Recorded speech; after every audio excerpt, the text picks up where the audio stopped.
സമീപ മാസങ്ങളിൽ കൊടുങ്കാറ്റും മറ്റ് പ്രകൃതി ദുരന്തങ്ങളുടെയും ഫലങ്ങൾ മൂലം ഫിലിപ്പീൻസിലെ ചില പ്രദേശങ്ങളിലെ സ്കൂൾ പ്രവൃത്തി ദിനങ്ങൾ വെട്ടിച്ചുരുക്കി. 35 ദിനങ്ങൾ വരെ വെട്ടിച്ചുരുക്കിയതായി ഫിലിപ്പീൻസിലെ വിദ്യാഭ്യാസ മന്ത്രാലയം വ്യക്തമാക്കി. കോർഡില്ലേറ അഡ്മിനിസ്ട്രേറ്റീവ് റീജിയൻ, കഗയാൻ വാലി, ഇലോക്കോസ് മേഖല, കാലാബാസൻ, ലൂസോൺ എന്നിവിടങ്ങളിലെ സ്കൂളുകളിലാണ് ഈ പരിഷ്കരണം. പ്രകൃതി ദുരന്തങ്ങൾ മൂലം സ്കൂളുകൾക്ക് വലിയ കേടുപാടുകൾ സംഭവിച്ചതോടെ രാജ്യത്തെ 4 ലക്ഷത്തിനടുത്ത് കുട്ടികളുടെ വിദ്യാഭ്യാസത്തെ മോശമായി ബാധിച്ചിരിക്കുകയാണ്. അടിക്കടി ഉണ്ടാകുന്ന പ്രകൃതി ദുരന്തങ്ങളുടെ പശ്ചാത്തലത്തിൽ 5000-നടുത്ത് സ്കൂളുകൾ അടച്ചിടുന്നതിന് കാരണമായിരിക്കുകയാണ്.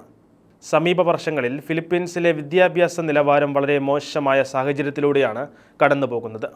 2022-ൽ വിദ്യാഭ്യാസ സമ്പ്രദായത്തിൻ്റെ സുസ്ഥിരതയുടെ അടിസ്ഥാനത്തിൽ ഏറ്റവും മോശം റാങ്കായിരുന്നു ഫിലിപ്പീൻസിൻ്റെ സ്ഥാനം. 10-ൽ 9 വിദ്യാർത്ഥികൾക്കും 10 വയസ്സാകുമ്പോഴേക്കും അടിസ്ഥാന വായനാ സാമഗ്രികൾ മനസ്സിലാക്കാൻ കഴിയുന്നില്ല എന്ന അവസ്ഥയിലായിരുന്നു കാര്യങ്ങൾ. ലോകവ്യാപകമായി വിദ്യാർത്ഥികളുടെ പഠന പുരോഗതി വിലയിരുത്തുന്ന പിസ എന്ന സംഘടനയുടെ 2022-ലെ റിപ്പോർട്ട് പ്രകാരം രാജ്യത്തെ വിദ്യാഭ്യാസ സമ്പ്രദായം വളരെ മോശം സാഹചര്യത്തിലൂടെയാണ് കടന്നുപോകുന്നതെന്ന് വ്യക്തമാക്കിയിരുന്നു. ഈ പ്രതിസന്ധി പരിഹരിക്കുന്നതിന് കത്തോലിക്ക സഭയും സജീവമായി ഇടപെടുന്നു എന്നതാണ് ഏറ്റവും ശ്രദ്ധേയമായ കാര്യം.